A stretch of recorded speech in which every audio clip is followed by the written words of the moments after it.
আল্লাহ বানাইয়া আল্লাহ কেমনে দিবা জাহান্নামে ফেলিয়া আল্লাহ তুমি যদি মাফ না করো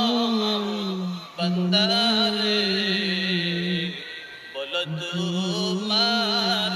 বান্দা যাবে কার কাছে আল্লাহ এত আদর করি আমাদেরকে বানাইয়া তুমি কেমন করে জাহান্নামের আগুনে জ্বালাইবা আমরা না তোমার এতিম নবীর এতিম উম্মত গো মালিক আল্লাহ ও মাবুদ তোমার নবীকে আমরা দেখি নাই ওই তায়েফের ময়দানে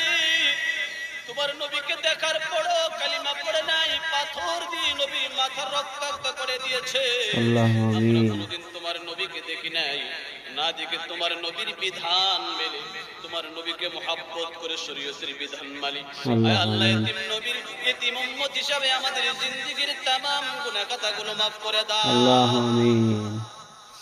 দুনিয়ার ভিক্ষুকদেরকে আমরা দেখি যারা ভিক্ষা করে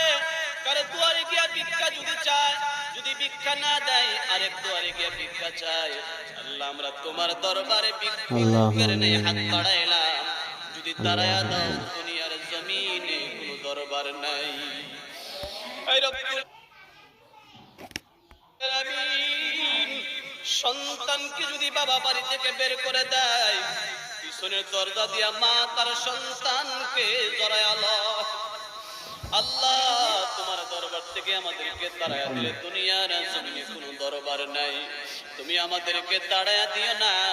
রোজারত অবস্থায় তোমার দরবারে তোমার রোজাদারে গোলাম কান্দে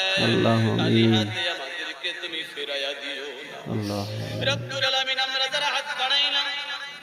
জানি না কার দাদা নাই দাদি নাই নানা নাই নানি নাই মামা নাই মামি নাই খালা নাই খালু নাই শ্বশুর নাই শাশুড়ি নাই আল্লাহ জানি না কার বাবা নাই কার জানি দুঃখিনী মা আল্লাহ কে জানি নিজের হাতে নিজের মায়ের কবরে মাটি দিছি আল্লাহ কে জানি গো নিজের হাতে নিজের বাবাকে কবর চিরদিনের জন্য শুয়াইছে আল্লাহ আমাদের মা বাবার কবরকে জান্নাতের বাগান বানায়া দাও আল্লাহ আমাদের শ্বশুর শাশুড়ি ময় মুরব্বী দাদা দাদি যারা দুনিয়া ছেড়ে কবর বসি প্রত্যেকের কবরকে আল্লাহ জান্নাতের টুকরা বানায়া দাও আল্লাহ রব্বুল আলামিন মক্কা মদিনা জিয়ারত না করাইয়া আল্লাহ